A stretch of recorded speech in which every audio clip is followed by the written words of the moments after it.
welcome to Conversations today.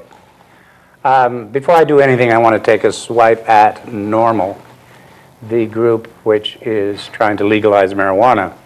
That's a cause which I heartily endorse, and I would love to do a show on it, and I tried calling NORML about 3 times, maybe more, left messages. They never got back to me. I hope it's not because I mentioned that I was gay and HIV positive, and, I thought I should warn them a bit. But anyway, they never got back to me. And then, last week, they sent asking me money to contribute to their cause. So I would advise them to see which hand is washing which. Having done that, we'll move right along.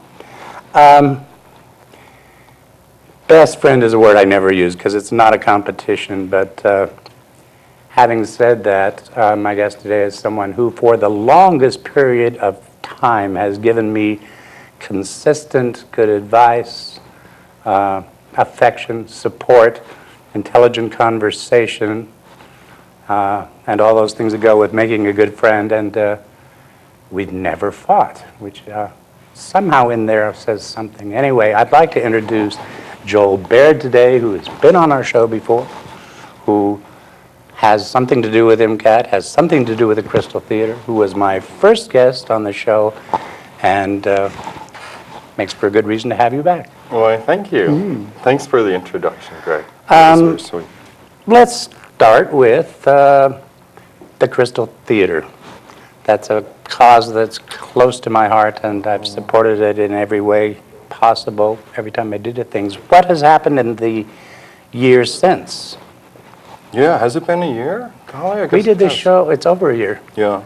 Because I saw In the year Randy since. Chaney was in February, so it was in January we started. So Conversations is a year and 3 months old. Something like that.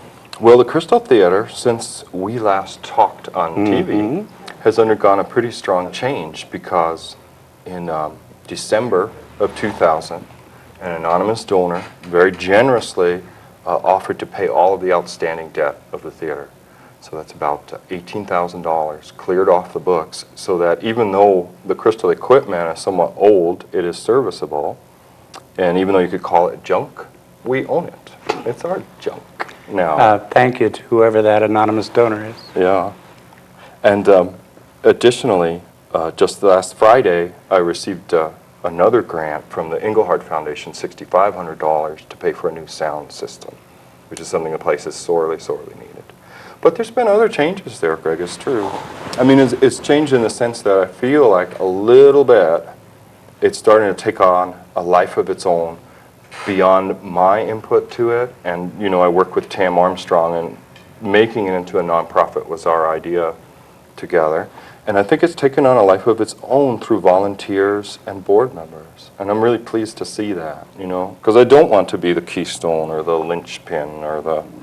And if anyone would like to be the president of a small nonprofit mini cinema, let's talk. Many is the time I've heard you have. fuss and wish you could get out, and if there were any way to get out of this thing, and all of a sudden, now that there's some money, you sound like it's not such a bad idea.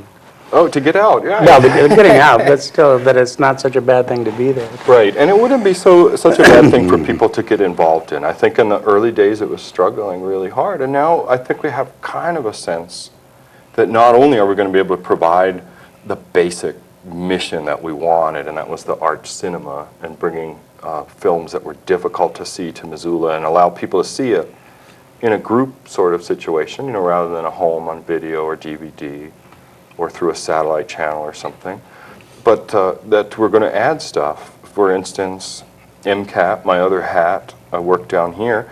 I thought it'd be nice for work that's made at MCAT, shown on TV, to be shown before a live audience anyway, even if the image wasn't live. All 4 of them some evenings. Yeah. And so we're starting a program at the Kastl of showing MCAT work and the work of other independent producers. Christopher Lee, who had a benefit for his own video making at the Kastl some months ago, just brought me a tape because he'd heard about the program to show short films before the 7 o'clock show. So typically there'll be programs on about 6:40, 6:45, and they won't last much longer, of course, than 15, 20 minutes, but there'll be work from MCAT, current producers, and MCAT archives. I've been putting together compilation tapes, which gets pretty interesting. You know, a lot of public access centers like this one, they don't keep the tapes. They don't provide tapes to the producers. You know, the producers here get 10 tapes or whatever, often more, for whatever project they're working on. And that those tapes we keep in our tape library. So we have work now that's over 10 years old. I put together a compilation. I think I did something just about cats. And one of these shows had a kid who was just like 3 years old, running around with a camera, who's now 13, who I see, you know, riding his bike, doing skateboarding, stuff like that. So it's pretty wild to see the town. And I'm re-sponsoring. I don't think you ever knew Bill Dratz, who lived in Missoula. He moved to Seattle. He passed away in, oh boy, maybe 93, 94 of AIDS. He moved to Seattle for care there. And he died maybe a year after he moved there. But in any event, he did a series of work called Barefoot Video. And he did a lot of very casual video making that was kind of a portrait of Missoula. One of his interests was backyard activities. So he went to a lot of cookouts and potlucks and stuff, as long as he specialized, you know, for one area, he would do just backyards. I thought I had that idea. Maybe I got it from you telling me that I Well, like the idea. At any event, I'm tapping the MCAT archive for that. That's great. Yeah. So I realize I've just laid out a whole bunch of stuff right there, but there is an MCAT archive showing at the Kastl. And there is an MCAT archive here that people could come down and look at too if they wanted to. You know, look through. We've got a little bit of organization of titles and contents. So if people in the community wanted to come down and look at stuff that's been made here over the last 10 years, they could do that and ask for it to be replayed. So this is just a little something I do. The spring, it makes me think of Bill because he did a lot of this video work in the spring. When, well, you could go in backyards, of course, in the summer too. For those who have never been to Kastl, let's plug it again. Oh yeah, let's place How you find it and right. what not to be afraid of. Yeah.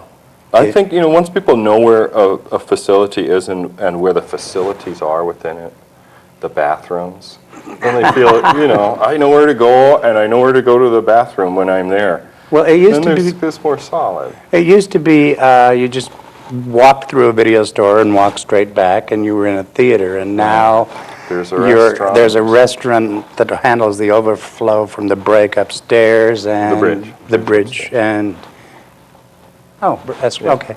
Anyway, it doesn't really look like A theater. you're going into a theater, and so yeah. it's if you walk in, it can be kind of confusing. Right, but for the folks at home, New Kastl is located right across the street from the Missoulian building. So it's immediately on the south side of the Higgins Street Bridge. It's on the southwest side of the Higgins Street Bridge. And it's surrounded by a new bistro, Scotty's Table, Tipu's Tigers in the same lineup, Northwest Distributors, and that fly fishing place. Anyway, it's right about in the middle, and you would see the Bridge restaurant maybe more. That's true. Then behind it is the little theater that's going to have the new sound system. Also, you spend some money on getting a new not slide projector, The video projector. Yeah, which makes not only this, you know, seeing MCAT work and local independent video makers work before the shows, it makes that possible, but it also makes possible a lot of other information sharing that groups might do. For instance, tonight, the people that do a science fiction convention in town, I think it's called MissCon or something like that, they're having a benefit. They're showing Blade Runner on DVD through this video projector. So it makes the space a lot more flexible for other groups that want to use it. Which we should also bring up is besides showing movies, you and Tam have a vision of the Kastl as something more than just a theater. And so groups can rent the space even on the busiest movie nights. And at hours when the films aren't showing, it's extremely cheap. Inexpensive. In fact, it's been known to be free for the right causes. I said we never have fought, but that doesn't mean I haven't thought you were crazy from time to time. And one of those times is when you decided that all the seats in the theater should be taken up and made movable.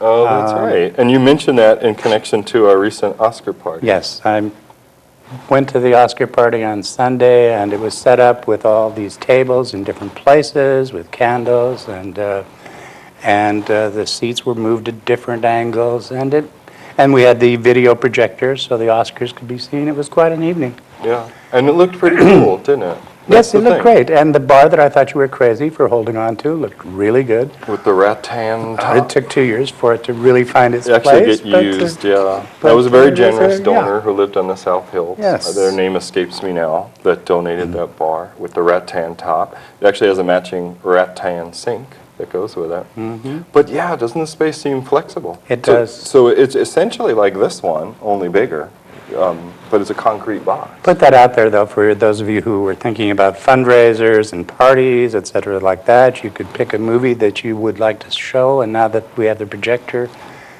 that movie could be shown, and it could be shown in a setting where you could decorate, and Yeah, you could really change the space around. you could And probably be catered even, couldn't it? Yeah, that's right. Food Like could the be brought bridge in? catered Great. Oscar party. Okay, a little bit more of a plug for the Crystal. We got a few minutes. The kind of films that are shown. You know, with the Oscars recently and Ong Lee and all the fuss about him, they did a list of his films, and The Ice Storm. I thought I saw The Ice Storm at the Crystal. You know. Oh, you did, yeah. He's now a big top name, and I saw him there. Yeah, that's right. I mean, the way the Crystal has to accept, and it is hard for us, that we are like the starting point for the independent filmmaker. Because our audience is very specialized, because we keep the program moving so quickly, we wouldn't get a movie and keep it for 6 weeks. We get a movie and we keep it for 2 weeks, 3 weeks if it's doing amazingly well, because I guess we have kind of an appetite for change. And the audience for the theater being small enough, it gets exhausted. The potential audience gets exhausted pretty fast. So here you find out like the example of the Crouching Tigers playing at the Wilma, but they'll keep that movie for 2 months. Whereas the Ice Storm was even smaller appeal than Crouching Tiger. So it was like more appropriate maybe for the Crystal. Of course, we'd like to get these movies that make a great deal of money and have them for as long as we can, but of course it doesn't work that way, and that's why we rely so much on fundraising events, grants from foundations, donations and memberships in that way. But it is a way that the film industry has changed quite a bit. You know, in a number of respects, like when you think of how many films would have been considered even 10 years ago as off mainstream, and that it wouldn't be shown in a major theater, and it certainly wouldn't be considered for an Oscar as Best Picture, maybe Best Foreign Picture. And don't you think, I don't know if you have the same impression, but maybe it was me like growing up and watching the Oscars, I always thought the Best Foreign Film was the most exotic thing in the world. When they mentioned, you know, oh, this won the Best Foreign Film, it was all Greek to me. Cannes was the one I got. The best foreign film at Cannes. That always sort of impressed me. And you felt it was all very exotic and stuff. I want to go back to some of these movies, though. I saw there, I'm going to say it's one of my 10 favorite films, and I can't remember the name of it, but the Chinese female impersonators who you watch their act, but it's also overlaid over all of the rise and fall of communism and the different goings through. And I The can't name of it? remember Okay, great. Let's suffice it to say that that's the kind of film that shows at the Crystal. Often versions of Shakespeare show there. Yeah. Gay films show there Yeah. a lot. And for a long time, before it became fashionable to have a gay in every movie, the Crystal was the only place to see movies that had a gay person in them. The nature of that whole niche industry has changed remarkably when you think about it in the last 10 years or more. Let's say Sean and I did the first gay and lesbian film festival in Missoula in 1986 or something. I think it was through Lambda Alliance at the university. At that time, even on video, the films that we got for the film festival were these rare and difficult to obtain things. And the films that were made were also difficult to match up with a general audience, whether the general audience was gay or straight. I mean, general in terms of inclination to intellectualism or whatever. Yeah. You know, we'd get these films like Monica Trout or something, and people wouldn't understand them at all because they were all based on her vision of postmodernism or something like that. Or we'd get films that were of European concern or something along those lines. But then when you think of how much the niche market has changed, where Hollywood has responded to gay lesbian interest in seeing the moving image, there are so many films where it's almost difficult to have a gay lesbian film festival along the same lines of, heck, we're just showing gay or lesbian films. That has no cachet anymore because they're so prevalent. And I don't know exactly, you know, what you can imagine what has happened to create that niche marketing. Or is it that the society's become so much more tolerant that you can bring other people into this, you know, as advocates or something like that? That straight people will go see gay films because, one, they want to show their support, and then you can have a whole sub-list of motivation beneath that. And that creates a larger audience, whereas because the society was less tolerant 15 years ago, you wouldn't get that spillover audience. There's something to reflect on. Maybe that's true, where only gay people went to see gay films, gay identified films from 1912, when the motion picture started, to 1985 or something, and then this slow glacial change occurred, which put gay films in the mainstream of Hollywood production. So it's really hard to have a gay and lesbian film festival. The one that's conducted here is fairly marginal. It's almost something that's done because it's been done every year.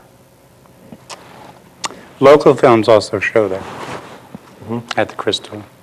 We Yeah. have filmmakers from the university who rent the hall, show their work, That's right. that sort of thing. We've had workshops through MCAT, and we've shown those workshops at the Kastl, you know, the products from those workshops. And we've had maybe, well, in 4 years, maybe we've had 9 bona fide local filmmakers show their work, which isn't bad considering the amount of activity in the town, you know. Yeah. It is something. Let's move on to MCAT. It seems to me that you have a lot more, you seem to have a lot more authority or than you Don't did. believe it. Oh, Don't, all no, right, no, well, it just no, seems no. that way to Yeah, people. it probably just You're buying appears that things, you're way. looking for changes of venue, et cetera. Yes, yeah. They don't give those jobs to the janitor. Don't There even is have no it. I janitor. know. I'm the janitor. Actually, they do give those jobs to the Yeah, janitor. so they do. It's you. It's me. Let's Well, talk about yeah, MCAT. okay, we could talk about that. And I'm not really being modest, I don't think, in terms of that authority or whatever, because, you know, You're there's always- a board you're and always there's a modest, group. Dave. Well, Modest. anyway, you know, we tend to work as a group, I think. But in any event, we do have some new programs that maybe we didn't have even when we talked last. One is the Media Assistant Grants Program for nonprofits. And so there is a little bit of a change there insofar as MCAT staff has, we've been able to offer 8 hours a week of our time to nonprofits to be their production people. Whereas in the past we'd say, well, you have to go through the training and do it yourself, or you have to find someone to volunteer or to pay to do the work for you. And this is partly because technology has changed. A lot of things that we had to do manually here, like the cable casting, is done automatically, and that frees up an enormous amount of time. You know, if you imagine sitting there, because we don't have half-hour shows, we have 10-minute shows or 20-minute shows or 35-minute shows. So that did take up an extraordinary amount of time where you're just tied. So with this extra time, we're able to offer to any nonprofit in town 8 hours of staff time to go on location within the city limits and shoot something for them. We've done a lot of kind of conventions, you know, that may have featured a keynote speaker that the nonprofit was really interested in spreading their message. Or we have done public service announcements for groups. So we build something from scratch, like the Humane Society. Or we have tried to come up with like a organizational profile for a nonprofit organization that they might use to attract more donors, volunteers, or to train people that are working with them. What about this looking for a new home for MCAT? Oh my gosh. Well, it does seem like we're pretty close to new quarters. What we're waiting to find out is how much it will cost. The way MCAT's cable casting works is that the mechanism to show the folks at home the program is located here in this building. the way it gets to their houses is by going to where the cable company is located. And that's all the way on 3rd Street. We're way over here on Spruce Street. It has to go a fair amount of distance. And it goes by a hand wire, a wire that is strung by the cable company. Not all the way there, but to a juncture. There's something called an iNet, and KUFM-TV is on it, and all the other broadcasts, KPAX, KTMF, small details. Anyway, there's a way, you could think of it as like a little TV collar that rings around Missoula Village. And in order to get yourself back to Cable Central, you have to connect to this little TV collar. So if we move somewhere, we have to see how far away from TV collar we are and how much it would cost to get back connected. So that's what we're waiting on. The new space, oh, I shouldn't even talk about it, Greg. Not to jinx it, you know. Yeah. It looks very nice, though. Well, I don't think anything... Studio's bigger, and there would be bona fide rooms for edit suites. But nothing is set in stone at this time. Right, exactly. It's still, but it's a possibility. It's a strong Money's floating around there that Yeah, might be well, we've saved the money for it. held on to, blah, blah, blah, blah. Yeah. I'm sure Ed is out there in the booth asking, when do we get the new cameras that you've been promising forever? Oh, yeah. Well, there's been a bit of debate about the new cameras, sort of tied into, the cameras are here. They're in the office. Oh, Oh, yeah. Well, it was kind of tied into that. Some on staff said, let's not set up these new cameras until we move. So there'll be that extra excitement, you know, the new space, the new cameras. Also, we're not too certain about the roof still, although it's been very good, even though it's rained a little. It hasn't been our spring monsoon yet. So I think we'll know by tonight. And I think what's going to happen is the new cameras will come within a week. I'll probably set it up this weekend. So well, go figure. that's great. Yeah, so there could be a new look to MCAT Productions. That's great. Yeah. Let's also take a bit of time about what MCAT can and do now that I've been doing the show for a year and see, I'm aware of a lot more of how things work and what's possible. Basically, if you want to do a show that you have some faith in, you can come down, talk to someone here at MCAT, and somebody will train them, help them through it. If I wanted to do a show on winemaking, I could, right? Yeah. you could. Or the right wing does, for lack of a better term, does a lot of religious shows here. I try to balance that a bit by a more liberal approach, but it really is what I'm saying. You may be liberal, but MCAT tries to be neutral, and so. Right, exactly. And yeah, and I think fairly carefully so. I mean, in one sense, I'm a little interested in this move to see whether or not it would shake things up in terms of MCAT's usage. That if we were closer to a suburban area, then will more conservative people use the channel? You're right that conservatives use the channel often in the form of pre-recorded programming because it's available and mailed out. There's a network for that. And but I would like to see maybe more use by more different people, and I think by moving the facility around, the chances that you're going to affect more people with the facility are greater. But it's a tough consideration too, where the location is. Well, you had a show called The Shane and Tyler Show, which was just a couple of kids with their friends kind of being goofy and sometimes doing takeoffs on movies and That's right. Doing gladiator things in the park, call-in shows and stuff. So it doesn't have to be high-flown, it doesn't have to be religious, it doesn't have to be much of anything. It doesn't have to be anything, really. I mean, the basic mission of public access centers and their location is to try to reflect the location. It was designed or meant to be not only an opportunity, for people that live in the area to be able to use the cable network, but also to balance the cable network so that it wasn't made up of just programming from outside the community. So that it had some element of it that went with the community. So yeah, people that wanted to make a show could have an elaborate idea or a very simple idea. Somebody that has been scouring for an idea for a show really wants to do a radio show, and I said, well, maybe you should just take a picture of a still life and do a radio show to geraniums or something. Why not? I mean, the idea of most other media is to do broadcasting, and our idea is to do narrowcasting. So that if there's a show that's going to interest 2 people, that's good enough for us. I mean, we don't even check the interest level.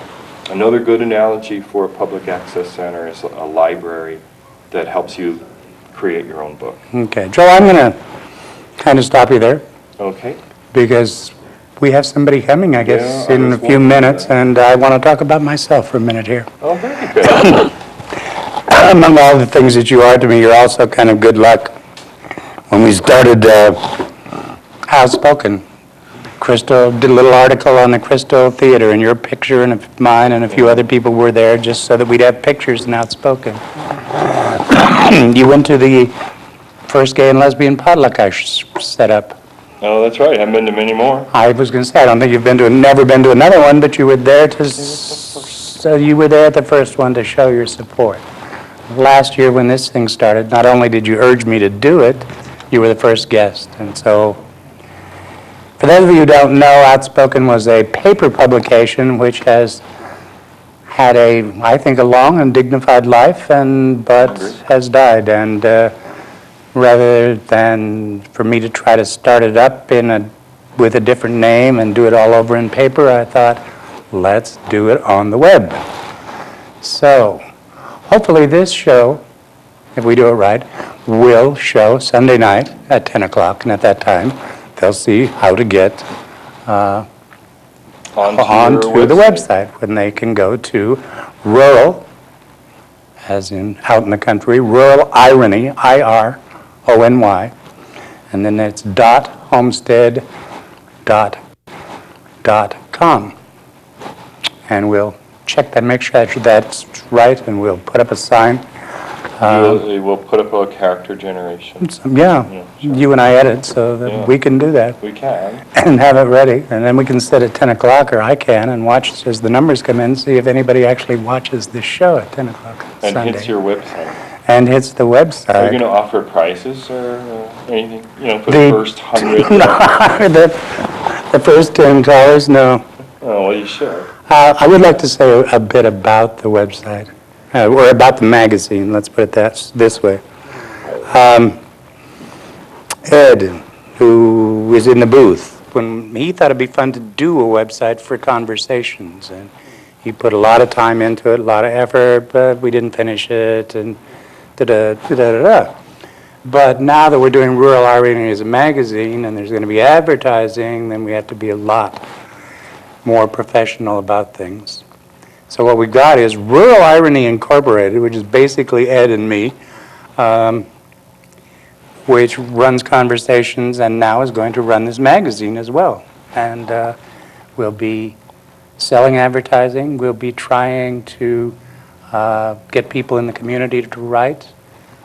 The name Rural Irony to me kind of implies that it can, and especially because it's online, it can move across borders, and we can do articles from people in the backwoods of Colorado or whatever. So my hope is that it will be something that's definitely located strongly in Missoula, but that serves the state and then can kind of flow over into any other rural place in the country. And you also mentioned you like the idea that people that lived in Missoula and then moved to other towns, cities, could still have a kind of Missoula presence or something, because they can easily write in to the magazine. Well, we got a thing called The Dear Departed, revisiting Mike Esposito, and he's written a column for me about what he's doing in Idaho. Right.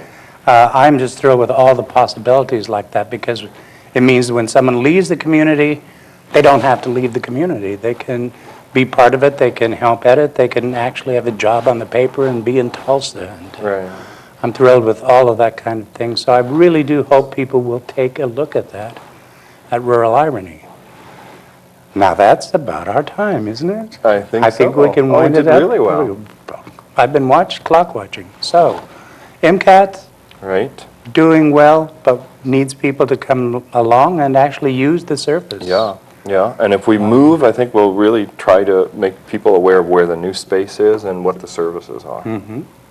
Probably on this show, if nothing else. Yeah. And the Crystal Theater, go to the movies, give money, pop in and say hi, whatever. But it definitely is a service to the community, and I don't know, I can't imagine missing all the movies that I've seen at the Crystal, Yeah. not having them in my life. So that's pretty neat. Keep watching Conversations and take a look at the new website. We'll probably put it up again right now. won't we? Yes, we will. We can do all kinds of things. Actually, Joel does most of the editing. I sit there and say, yeah, I kind of like that. So, Right. Yeah. So we'll have a big sign for the website. Okay, Joel, thank you for being, again, my guest at a time when something new has started. Thanks for having me, Greg. So there, Nice. we did it in half an hour. It's 6 Yeah. o'clock, you guys. I had it all planned. You did have it all planned. I forgot you told me about how you were going to announce the website. Yeah. Well, I mean, I actually had planned on the time, he's only got 5 minutes to do So we do have to end it, yeah. Be sometime between now and Sunday.